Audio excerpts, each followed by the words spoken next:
उपचुनाव का बिगुल बज चुका है। सियासी दलों ने अपने अपने योद्धाओं को मैदान में उतार दिया है। जीत के लिए हुंकार भरी जा रही है। आरोपों की बौछार धुआंधार हो रही है। अखिलेश और योगी आदित्यनाथ फ्रंट फुट पर बल्लेबाजी करते हुए नजर आ रहे हैं।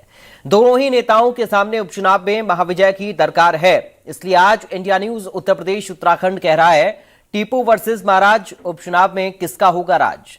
ठीक है, हमारे साथ डॉक्टर आशीष हांडा जुड़ गए हैं, बीजेपी से नेता हैं। आशीष जी, आपका स्वागत है। पूजा मिश्रा, समाजवादी पार्टी से प्रवक्ता, पूजा जी आपका स्वागत है। कांग्रेस से प्रवक्ता अनु पासवान हमारे साथ हैं। अनु पासवान जी आपका स्वागत है। डॉक्टर आशीष, शुरुआत आपके साथ। अब राजनीतिक चर्चा की मैं कर रहा हूं और जल्दी से उपचुनाव का ऐलान हो गया है, क्या तैयारी बीजेपी की है? जी बिल्कुल, बीजेपी की पूरी तैयारी है। और आप ये समझिएगा कि अभी ओपनिंग स्टेटमेंट्स जो आपने दिखाई, बाइट्स जो दिखाई, जिसमें समाजवादी पार्टी और बाकी सब लोग ये क्या मुद्दा उठा रहे हैं कि भाई 10 में से 9 के ऊपर आपने इलेक्शन कमीशन ने डिक्लेयर किया, एक ने नहीं किया। ये एक क्लियर दिखाता है कि इलेक्शन शुरू होने से पहले ही इलेक्शन कमीशन के ऊपर उंगलियां उठाना इन्होंने शुरू कर दिया है। आप ये सोचिएगा कि जब एक सीट अगर किसी वजह से न्यायालय के पास अभी वो अटका हुआ है मामला, तो क्या इलेक्शन कमीशन न्यायालय से ऊपर है? बिना उसकी परमिशन लिए या बिना वो केस विड्रॉ किए पिटीशन लगाए वो डिक्लेयर कर सकता है?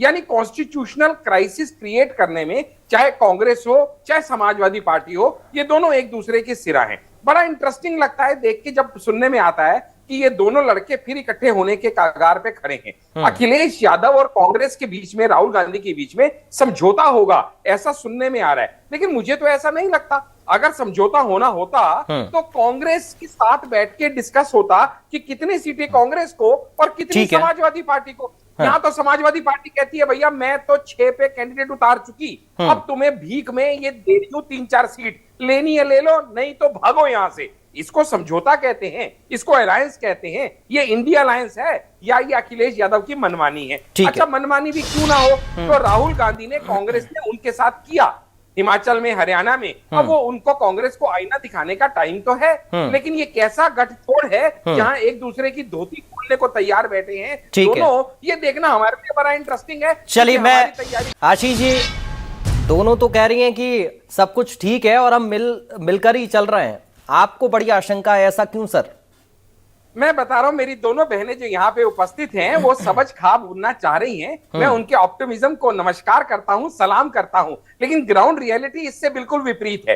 क्योंकि दोनों ये लड़के जब साथ आए थे तो हाथ ने कैसे साइकिल की खुद की हवा निकाल दी थी, ये हम सब ने देखा था। किसी से छुपी हुई बात नहीं है। और कांग्रेस की जो हालत हुई है, आशीष हांडा जी क्या कह रहे हैं, सुन लेते हैं एक बार। आशीष जी, बहुत बहुत आभार आपका।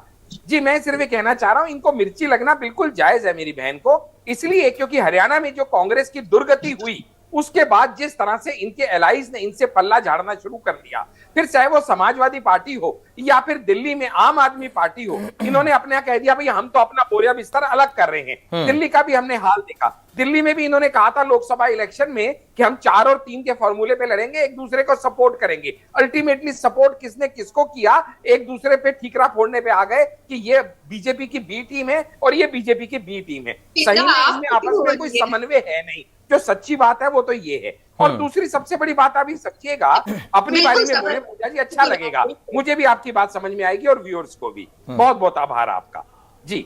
सो अब यहाँ पे बहुत क्लैरिटी से है। अब इनके पास क्या है ना, झूठ फैलाना और एक मिसकंसेप्शन क्रिएट करना ही एक तरीका बचता है।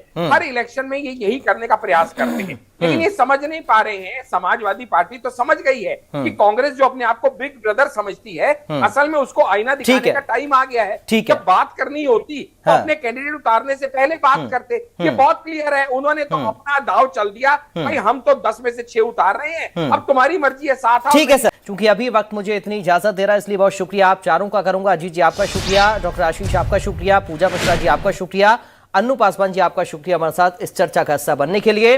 तो उपचुनाव और इन उपचुनाव में किसका पलड़ा भारी होगा, ये देखना अहम होगा। फिलहाल दीजिए इजाजत, नमस्कार।